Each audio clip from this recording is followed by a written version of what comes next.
the true identity of YasharAl. Because this has continued to be a problem. It has become problematic for many, especially in Christendom, who cannot seem to comprehend or cannot believe that they are the people of the book. Worse yet, to tell them that the Messiah, based on the revelation of John on the island of Patmos, that John said that the Messiah was black. You would see that in Revelation 1, 14 and 15, Daniel chapter 7, verse 6, verse 9, Daniel 10, 6, and these different portions of scriptures. It speak at length to say that Yahuwah or Yahushua Mashiach, the Messiah, that his feet and his hands were brass, bronze. So, if they cannot fathom that, to believe that, do you truly think they would believe that they are the descendants of Yahuwah? Let us look at something here. In Genesis 48, 17 to 20. Let's read here and watch at something. He said, and when Joseph saw that his father laid his right hand upon the head of Ephraim, it displeased him, and he held his father's hand to remove it from Ephraim's head unto Manasseh's head. And Joseph said unto his father, not so, my father, for this is the firstborn within Manasseh.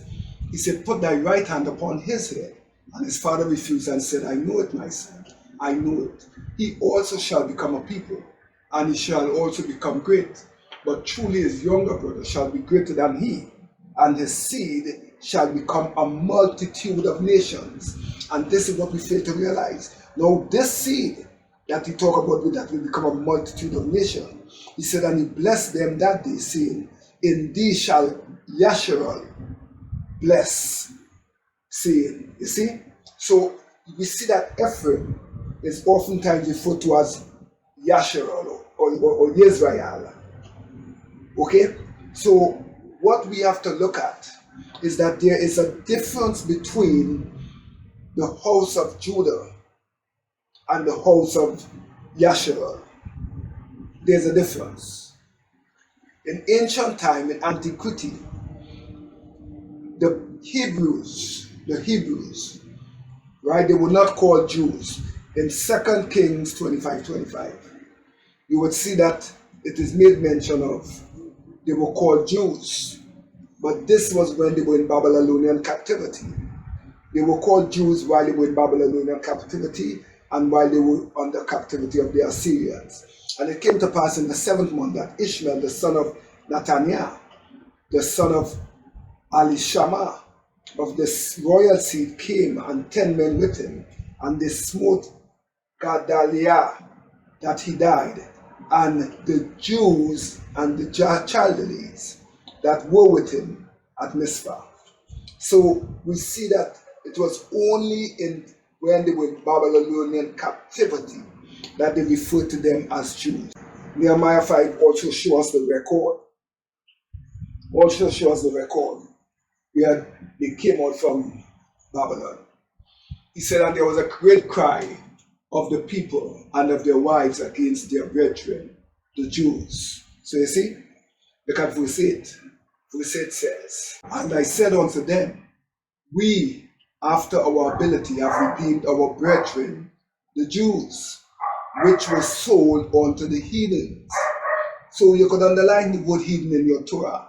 So I'll be talking about that also. So Hebrews that were sold unto the heathens, and will even sell your brethren, and or shall they be sold unto us? Then held they their peace, and found nothing to answer. Now, in Nehemiah 7:64, these saw their register, the same Hebrews that came out from Babylon.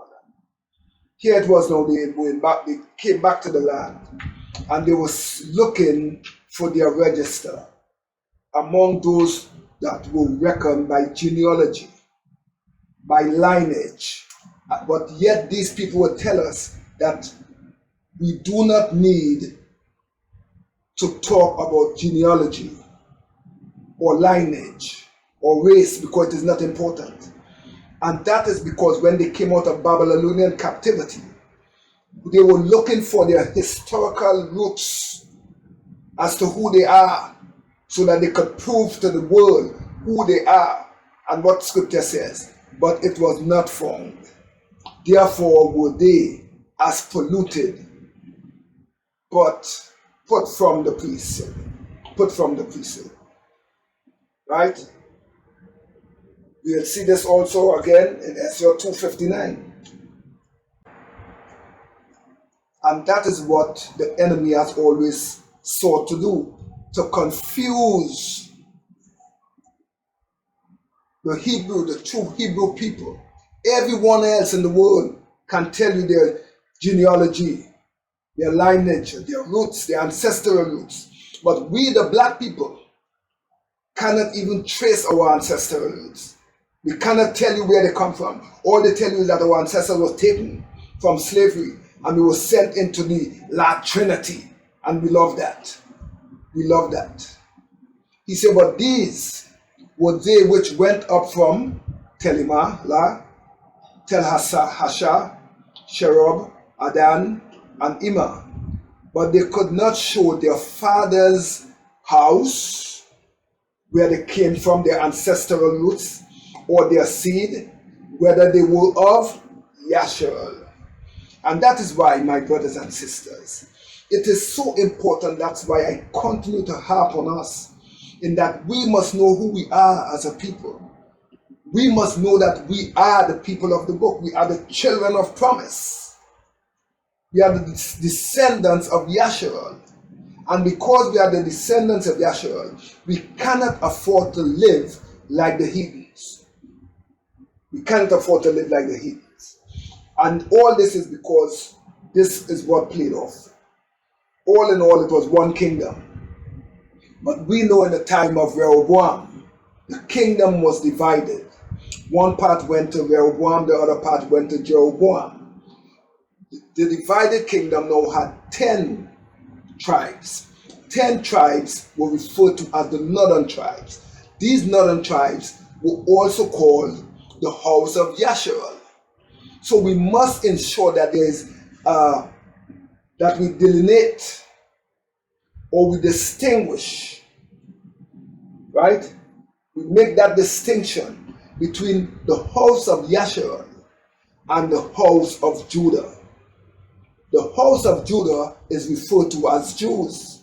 Remember when they were in Babylonian captivity, they called them by a derogatory title by the name of Jews. And we know that the Jews, based on their characteristics, they were black people because they said that they were in the land, in Negro land. They could not have distinguished between the Ethiopians and the Hebrew. And that's why our master said to us that we must put a distinction between the Egyptian and the Hebrew. You will see that in Exodus 11:7. You will see that there, he talk about that distinction. We saw that when they buried Joseph, he said all of YasharAl together with the Ethiopians. They could not have distinguished who was who. So where am I going with all of that? I'm laying the foundation so that you will understand. In 1 Samuel 11:8, and when he numbered them in Besek, the children of YasharAl were 300,000, and the men of Judah 30,000. So even here you saw that there was a distinction after the kingdom was divided.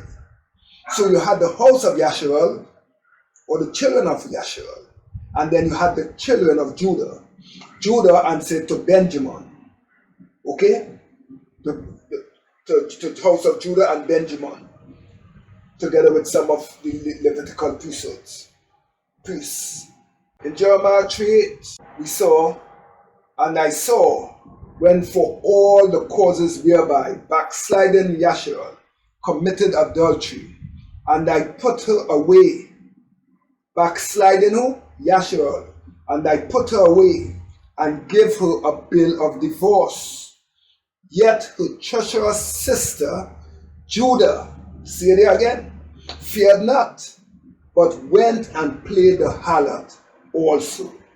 So we must always be mindful that the house of YasharAl, which answered to Ephraim, which also answered to Samaria, and that's why in Jeremiah 31, it talks about 31 verse 6 over there, it talks about the watchmen in Ephraim. They would come to their senses and they would return to Mount Zion, because at this present time, look at there, for there shall be a day that the watchmen upon the mount of Ephraim, the mount of YasharAl, shall cry and say, Arise ye, and let us go up to Zion unto Yahuwah. So this Ephraim that everybody talk about is actually Christianity, who continue to violate the Torah of the Most High.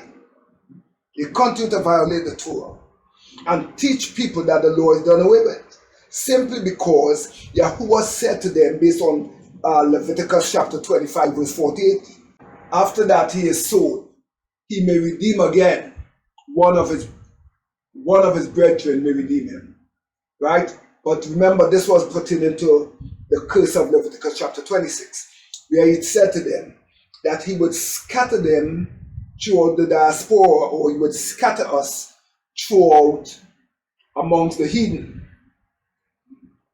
And here in Leviticus 25:48, he is saying that in order for YasharAl to be redeemed, one of his brethren must redeem him. And we know that none among humanity who were from the tribe of YasharAl or Judah could have done that. Why? Because both houses fell into sin. Both houses. So now we had, not only was the Gentiles, the nations that knew not Yahuwah, not only did they not know Yahuwah, but they were sinners. And the people that Yahuwah had chosen to represent him, to be an ambassador unto him, they also now became sinners. As a matter of fact, in 2 Chronicles 33, verse 9, so man has made Judah and the inhabitants of Jerusalem to err, and to do worse than the heathen, whom Yahuwah had destroyed before the children of Yashar'al. So it says here that man has made who? Judah and the inhabitants of YasharAl to err, and to do worse than the heathen, whom Yahuwah had destroyed before the children of Yashar'al. 2 Kings 17:8. For so it was that the children of YasharAl had sinned against Yahuwah, which he brought up when he brought them out of the land of Egypt, from under the hand of Pharaoh, king of Egypt, and had feared other gods, and walked in the statutes of the heathen, whom Yahuwah cast out from before the children of YasharAl, and of the kings of YasharAl, which they made. So we are seeing here clearly that YasharAl scattered among the Assyrians, living in Samaria and living all throughout the world. Today, they have taken on the statutes of the heathen, the Christmas and the Easter and all these different things, and kill them there. They cannot see that they are Ephraim, who have taken on the statutes of the heathen. Why? Because as their forefathers lived throughout the diaspora, they didn't have no record of who they were. They had no knowledge of their father's house. And they died, the children grew up. Make children multiply. That's why he said to fulfill the prophecy of Genesis 40, where he would be a multitude of nations. So they continue to multiply and multiply and multiply, and believing that they are Gentiles. So that is why now we must also put a distinction between when we're talking about Gentiles. We must know that there are bona fide Gentiles And when I say bona fide Gentiles, we talk about Gentiles who know not Yahuwah, who knew not his Torah, his laws, his commandments, his statutes. They knew nothing of him. They had no knowledge of him. So because they had no knowledge of him, and those who were given the knowledge of the Most High, they of themselves now took on the customs of the heathen, in spite of the fact that Yahuwah keep telling Jeremiah to let the people know, learn not the ways or the customs of the heathen. But they took on the customs of the heathen. They took on the gods of the heathen. And they themselves live like the heathen. Where can I prove it? Let me first, before I prove it, let me take you into scripture to show you how when Paul was speaking in Galatians chapter 1 verse 14, he said, "I'm profited in the Jews' religion," because Paul was a what? He was a Hebrew from the tribe of what? Benjamin. Benjamin was from the tribe of Judah. So when Paul was speaking and he referred to himself as a Jew, he was showing that he's from the lineage of the house of Judah. Right? He said, "I'm profited in the Jews' religion above many my equal in my own nation, being more exceedingly zealous of the traditions of my father." All right? 15 says, "But when it pleased Yah, who separated me from my mother's womb and called me by his favor," right, "to reveal his son in me, that I might preach him among the heathens." And many people believe that this here Paul was on a mission for the Gentiles. And they talk about Gentiles as just those that know not Yahuwah. But I'll show you here that the Gentiles also included the northern kingdom, the 10 tribes. Ezekiel 20:32, and you will see who is the heathen.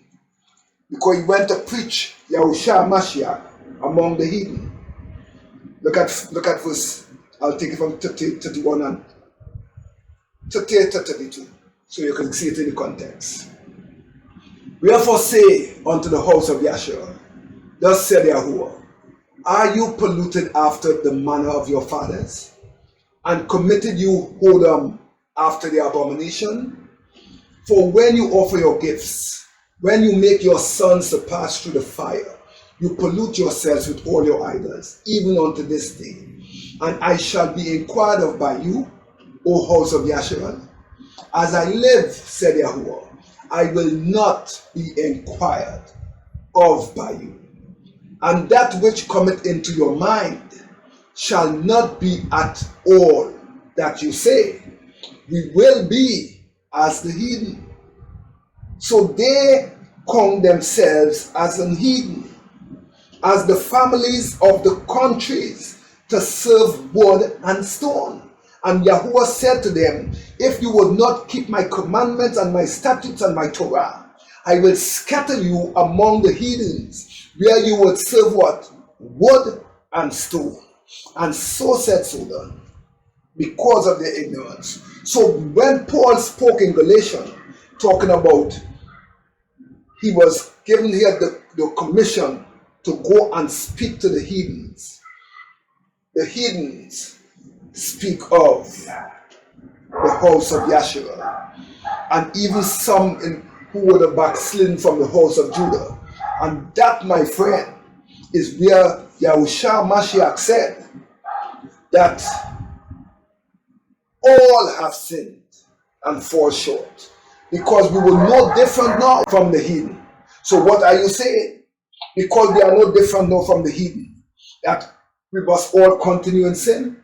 Yahuwah said no, because he scattered us throughout the diaspora among the heathen, that we would come to light and a saving knowledge. We would return unto him and bring people to a saving knowledge of the Most High. But instead of we do that, they continue to profane the name of Yahuwah among the Gentiles. They profane the name of Yahuwah. They're calling him by all manner of names. Allow me to show you Ezekiel 6, 8, and 9. Let's go there. Yet will I leave a remnant. Yet will I leave a remnant, that you may have some that shall escape the sword among the nations, when you shall be scattered through the countries. And they that escape of you shall remember me among the nations, where they shall be carried captive, because I am broken with their whorish heart, which had departed from me, and with their eyes, which go a-whoring after their idols. And they shall loathe themselves for the evils which they had committed in all their abomination. And they shall know that I am Yahuwah, that have not said in vain that I will do this evil upon them. So Yahuwah said, when he speaks, he's not speaking in vain. If he tell you to keep his commandment and whatnot, otherwise he will scatter you through the diaspora, and you would live as the heathen. It was not vain words. As it was spoken, so it happened. Where is the documented proof of all this? We'll go again in Ezekiel chapter 39. Let's look at 21 to 23. Ezekiel 39. Ezekiel 39. I will set my splendor among the heathen. Yahuwah says that. He will set his splendor. What is Yahuwah's splendor? His splendor is his honor. His splendor is his fame. His splendor is his character, his name. You understand me? So he is saying that the heathens, even the heathens, would come to know his name. They will come to know his fame. And if they know his name and his fame, then they would come to a saving knowledge of who he is. And that's why he went on to say, and all the heathen shall see my judgments that I have executed, and my hand that I have laid upon them. So the house of YasharAl shall know that I am Yahuwah from that day and until forward. Look at verse 22.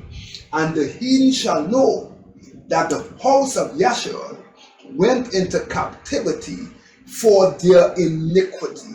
So if they went into captivity for their iniquity, why now must we continue in sin? What was their iniquity?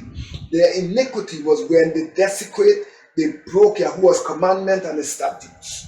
Because he said, because they have trespassed against me, therefore I hid my face from them and gave them into the hand of their enemies, so fell they all by the sword. Verse 24. According to their uncleanness and according to their transgression have I done unto them, and hid my face from them. So it is clear. It is clear. So Yahuwah's plan, when he sent Yahushua Mashiach, he said, go not unto the Samaritans, but go unto the lost sheep of YasharAl. Go unto the lost sheep of YasharAl. Why? Because his aim was to reinstate or bring back together both the kingdom of Judah, the house of Judah, and the house of YasharAl. He said, and in his hand, these two kingdoms would become one stick.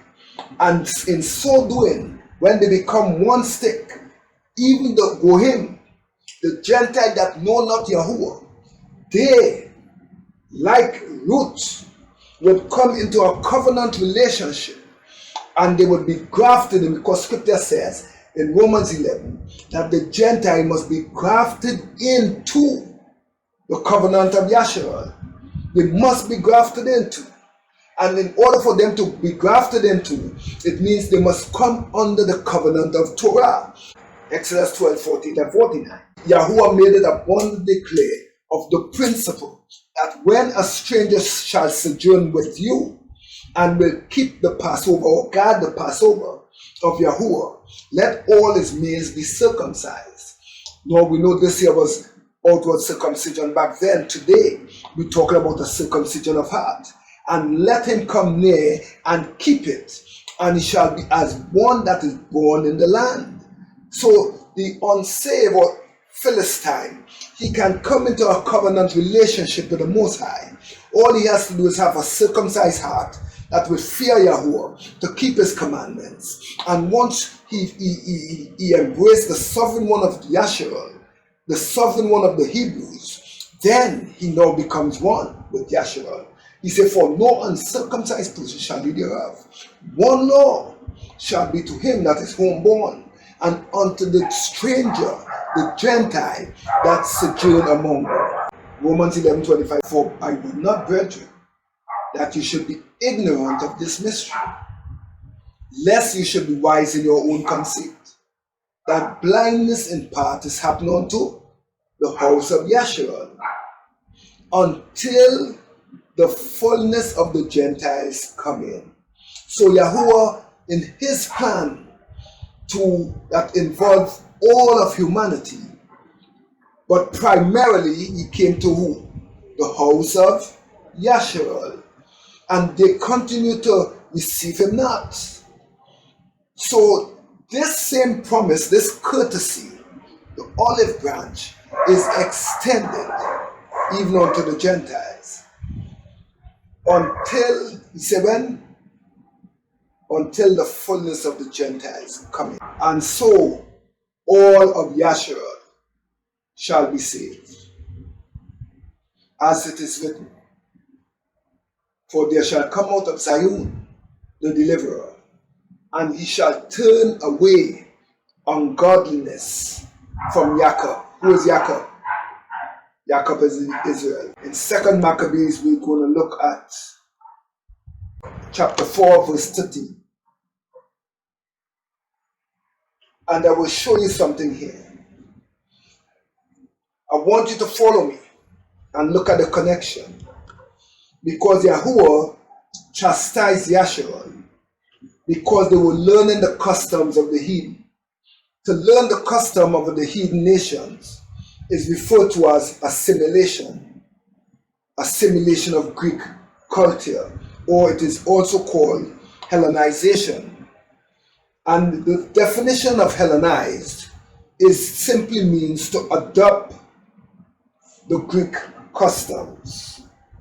And that's why you would understand and appreciate that I have spoken at length that we must not pattern our life after the religious orders of the world, because we are not Bobo Shanti, we are not Christians, we are not Muslims, we are not Hindus. So we cannot pattern our life as they do. We are Hebrew. We are from the house of Judah. And if we are from the house of Judah, then we must live like the Yahudims. So here it says in 2 Maccabees 4, we look at verse 13. And then we look at 17 to 19. It says here, now such was the height of Greek customs, Greek fashion meaning Greek customs, traditions, culture, and increase of heathenish manners, customs, through the exceeding profaneness of Jason, that ungodly wretch and no high priest. Yeah? He was no high priest, but this man was once ruling YasharAl. Verse 17. For it is not a light thing to do wickedly against the law of Yah, but the time following shall declare these things. Now, when the game was used every day, when the game that was used every 50th year was kept at Tyrus, the king being present, this ungracious Jason spent sent special messengers from Jerusalem or Jerusalem, who were Antiochians, to carry 300 chamakas of silver to the sacrifice of who? Hercules, pagan custom again, which even the bearers thereof thought fit not to bestow upon the sacrifice, because it was not convenient, but to be reserved for other charges. 2 Maccabees 6:1-9.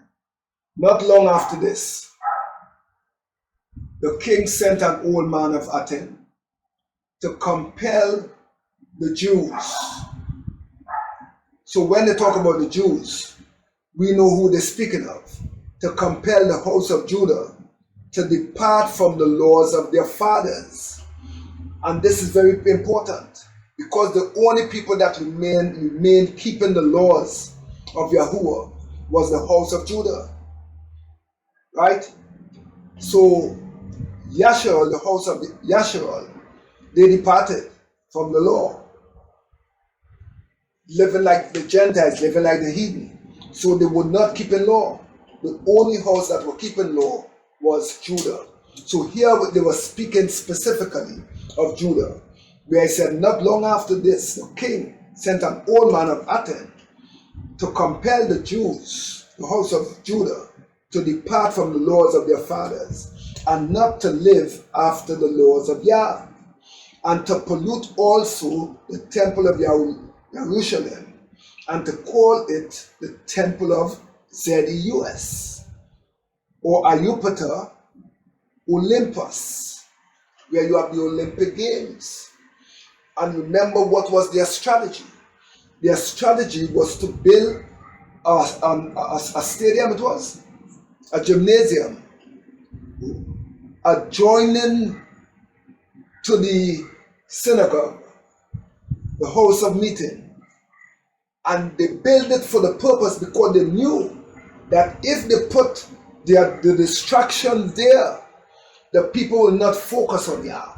The people would leave Yah and go in the sporting arena. They will go in the house of Olympus. And that is Gazim of Ayupata, the defender of strangers. So when you look at it, look at something here. So when they talk about Gazim, and they say Ayupata, the defender of strangers, who is the defender of YasharAl? The defender of YasharAl is Yah. So even the strangers have their God, and he is their defender. He is not our defender, as they did desire that dwell in the place. The coming in of this mischief was sore and grievous to the people, for the temple was filled with riot and revelry. And that's why I said to you that the word temple was used for pagan temples and never for Yahushua Mashiach, tent of meeting. It was either the tent of meeting or the synagogue, and synagogue is a Greek name for the tent of meeting. For the temple was filled with rioting and revelry by the Gentiles, who dallied with harlots, but they were living with harlots, dealing up with harlots. So these were temple prostitutes, and had to do with women within the circuit of the Kadash places. And besides that, they brought in things that were not lawful. The altar also was filled with profane things, which Yahuwah forbid. Neither was it lawful for a man to keep the Sabbath days, or Yahuwah's appointed times, or his ancient feasts, or to profess himself at all to be a Jew. Verse 7. And in that day of the king's birth, every month they were brought by bitter constraint to eat of the sacrifices when the feast of Bacchus was kept. Now the feast of Bacchus is the same feast of Hercules. It is the feast of Zeus. It is the feast of Jupiter. So regardless of whatever name, and we know Bacchus today, the feast of Bacchus was Carnival, where they had the feast of Bacchus, time of merriment and revelry and gyrating and all manner of things. But you have the next day, Ash Wednesday, people line up in our church to go and get ashes on the forehead. Because the Ash Wednesday symbolizes, it is symbolic of 40 days. 40 days in worship to dear defender, dear God. 40 days Lent. And then they talk about Easter, he is risen. So we, my brothers and sisters, must understand how Hellenism came into being. Because remember, when the scripture ended, we were under the book of Media Persia. And from Media Persia, you had a blank page, only to hear that the Messiah came under the Roman order, the Roman Empire. So what transpired between that time? The Hebrews of the Jews were fighting to maintain cultural purity, to ensure that they do not become contaminated with the religions of the world. So they had to stay and fight against this, fight against profanity, fight against the corruption that they wanted them to leave Yahuwah's law and reject Yahuwah and embrace a pagan God with pagan customs. And that's why, my brothers, it says, neither was it lawful for a man, to keep Yahuwah's Sabbath days or the ancient feasts, or to profess himself at all to be a Jew. And in that day of the king's birth, so even in the king's birth, for his birthday, every month they were brought by bitter constraint to eat of the sacrifices. And when the feast of Bacchus was kept, the Jews were compelled to go into procession to Bacchus carrying ivory. Moreover, there went out a decree to the neighbor cities of the heathen by the suggestion of Ptolemy against the Jews, that they should observe the same fashion, the same customs and culture and traditions, and be partakers of their sacrifices.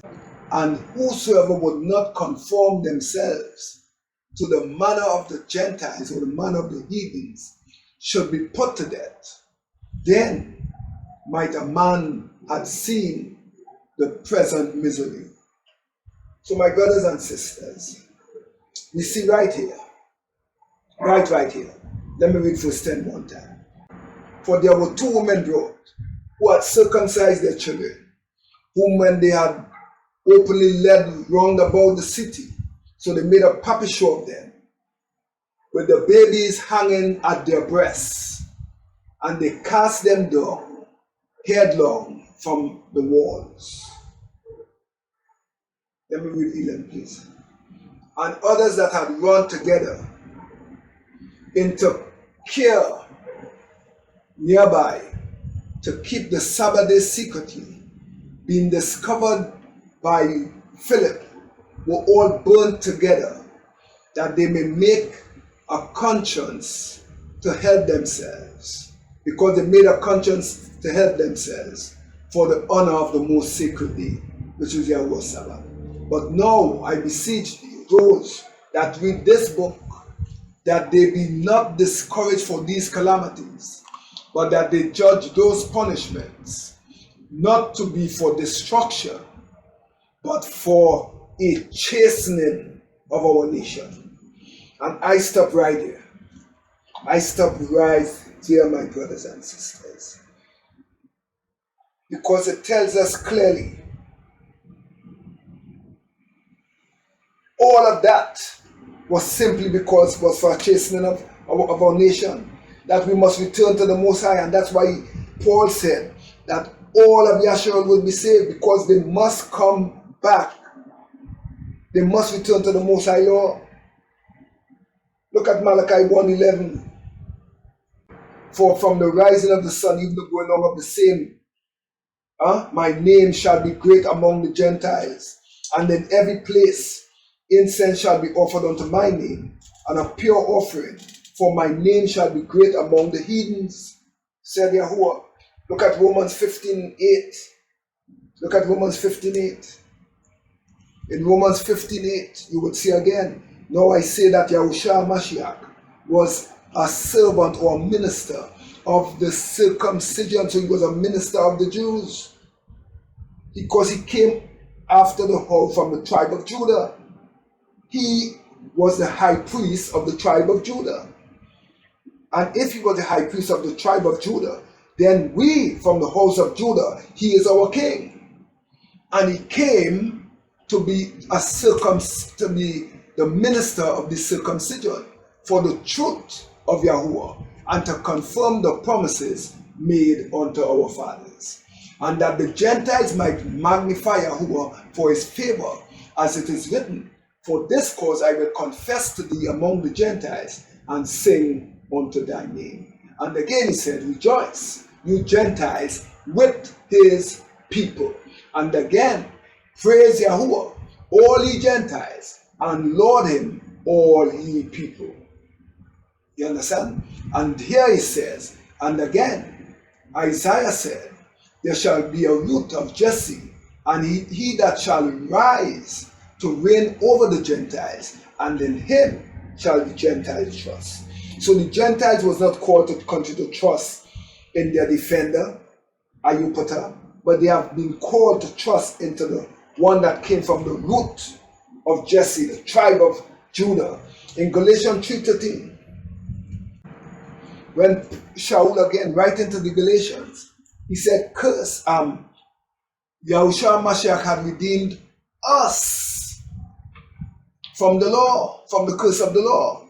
Who us he is speaking of? If you were never given law, how can you be redeemed from a curse?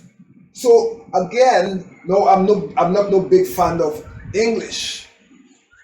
All right, but the little I know of English, I know that there must be an agreement with subject and verb. So if Paul wouldn't be speaking of I and then saying them, you understand? If you're speaking in the first person and you're speaking of I, because when Paul speaks, he speaks of I, right? Yahuwah called me, he had redeemed me to be a minister unto the heathens. But here again, he said he had redeemed us from the curse of the law. Who us he's speaking of? Is it the heathen that know not Yahuwah and was not given law? Of course it is not them. That is why when we read it and we look at it through a fine-tooth comb, you will see that Yahushua Mashiach came to redeem us from the curse of the law. Who is the us? The house of Judah and the house of YasharAl. Remember Leviticus chapter 25 verse 48, where I read for you earlier, where it said that the kinsman redeemer must be one from his own tribe. He must be of our brethren. So no unsaved could come. No Gentile could be a redeemer. So when they come and giving you a Gentile Messiah, reject it. Reject it. They will tell you, oh, language change, and they call him back, they call him this in Hebrew, but he is called this JC in English. Waste of time. He's a Hebrew Messiah. He grew up in a Hebrew home. He grew up with Hebrew parents. He had Hebrew customs and traditions. And when we look at Christianity and their Messiah, there is absolutely nothing Hebrew with it.